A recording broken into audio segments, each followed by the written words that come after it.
जो ये बोरों में भूसिया भरा हुआ देख रहे हैं, आज इसमें हम शिफ्ट करने वाले हैं ये रेनिंग लिली के 7 पौधों को। क्योंकि क्या है कि देखिए, जिस प्रकार से हमने ये बोरों में भर डाला था, तो करीब करीब 5 से 6 महीने के भीतर ये बहुत तेज़ी से मल्टीप्लाई हो जाते हैं। वैसे रेनिंग लिली को मल्टीप्लाई करने के लिए कोई भूसी की आवश्यकता नहीं पड़ती। वो किसी भी प्रकार की बस हल्की मिट्टी में, बलुई मिट्टी में उपज जाती है। परंतु मेरे पास इस छत पे बलुई मिट्टी नहीं है, ठीक है। तो ये करीब पौधे मेरे पास वही 1 साल के भीतर के ही हैं। सब इसी प्रकार के एक बोरे में लगाया था, बाज़ार से लाया था एक थैली को हमने पहले इस गमले में लगाया, इस गमले से निकाल के इस बोरे में लगाया। इस बोरे में एम्पलीफाइव है, मैंने बहुत ज़्यादा मल्टीप्लाइव हैं, तो उनको हम और जगह लगाते गए, गमलों में लगाते गए। अब आप जो देख रहे हैं, इनको मैं इन गमलों से निकाल के डायरेक्ट इस भूसी पे रखूँगा और इसके ऊपर से वो डाल देंगे। क्योंकि ऑलरेडी रेनिंग लिली को बहुत ज़्यादा स्पेस, गहरी मिट्टी की ज़रूरत नहीं होती है, तो इसलिए बनाए हैं कि इसको तो बस 6 इंच का ही पर्याप्त होता है। परंतु बड़े में रहने से क्या होता है कि देख रहे हैं ना, बड़े बड़े पत्ते हो गए हैं, काफ़ी स्ट्रॉन्ग हो गए हैं। तो इस तरह से उसको कम से कम अब 1 साल तक छेड़ने की मुझे ज़रूरत नहीं पड़ेगी। और हमारे पास इस बोरे 1 साल ये बोरे चल जाते हैं। करीब 6 महीने में एक बोरा फटा है। और धूप में अगर छाया में रखेंगे तो साल भर चल जाएगा, गर्मी में रखेंगे तो 6 महीने में यूँ इस प्रकार से फट जाता है, ठीक है। तो कम से कम ये बोरे, जब तक हमारे मकान का काम चल रहा है, ये बोरे की कोई कमी नहीं है हमारे पास। अब जैसे एक लगा देंगे तो बरसात के सीज़न में ये पूरा, जब एक चैनल, एक लाइन यहाँ से यहाँ तक पूरा सफ़ेद फूलों से भर जाएगा, तो देखने में बहुत ही सुंदर लगेगा और एक क्यारी टाइप का लगेगा। तो ये 7 हमारे पास हैं, 3 पहले से हमने शिफ्ट कर रखे हैं, तो 10 एक लाइन से हो जाएंगे पौधे हमारे पास और एक चैनल सा बन जाएगा और देखने में बहुत खूबसूरत लगेगा। तो 7 को चेंज करके फिर मिलते हैं।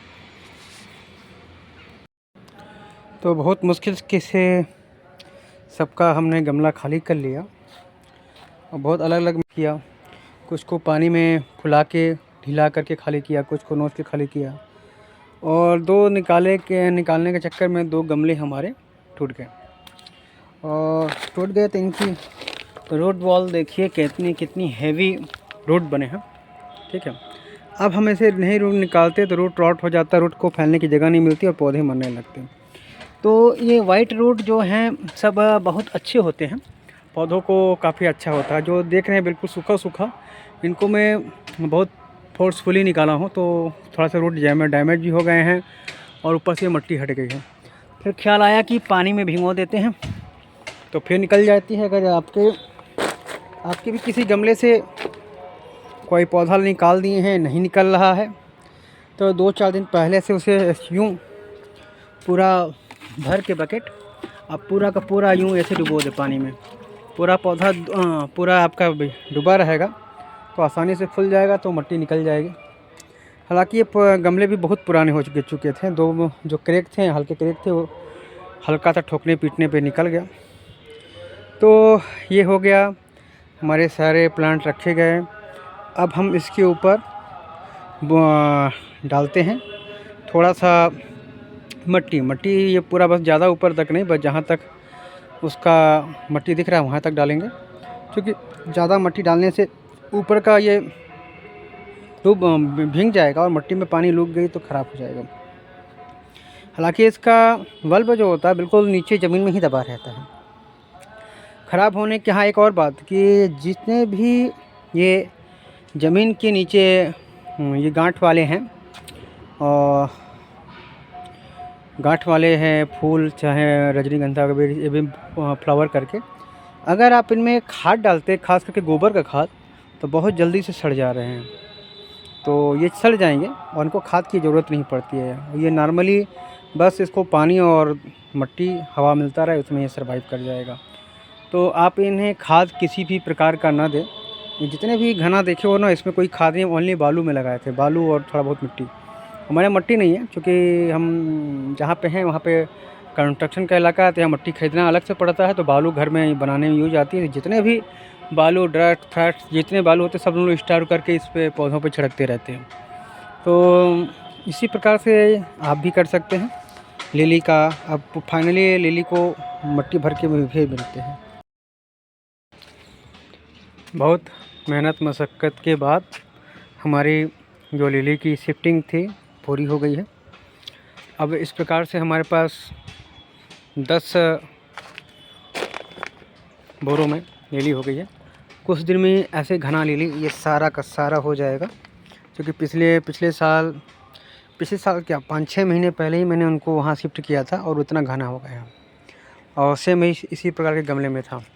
तो कुछ दिन में ये लिली ऐसा होता है कि बहुत जल्दी मल्टीप्लाई होता है।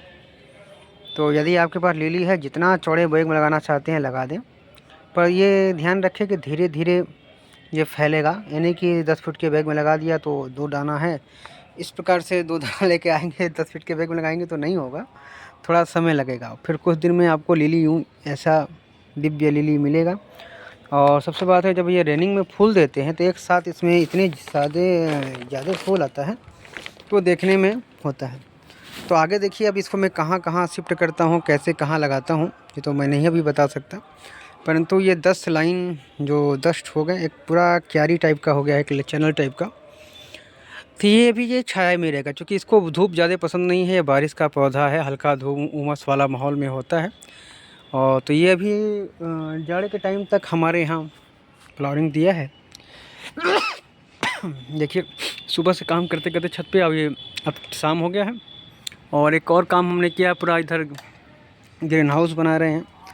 ग्रीन हाउस बनाने की भी ज़रूरत नहीं थी, परंतु हमारा जो गुलाब है रात से लेकर सुबह के 11 बजे तक ठीक ठाक रहता है। और फिर जब ये तेज़ धूप होती है, चूँकि यहाँ पे अचानक से धूप आती है 12 के बाद, तो उसका मैं व्यवस्था बना रहा हूँ कि इसका कम से कम इन धूपों पे इनका धूप न लग जाए, सर्वाइव हो जाए।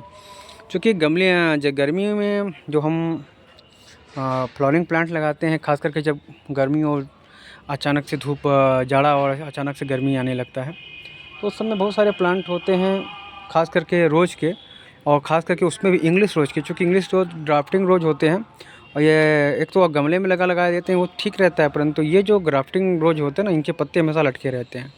और रात में आऊँगा करीब 9-10 बजे, तब ठंडक की वजह से सारे पत्ते खड़े हो जाएंगे। सुबह 11 बजे तक पत्ते खड़े रहेंगे।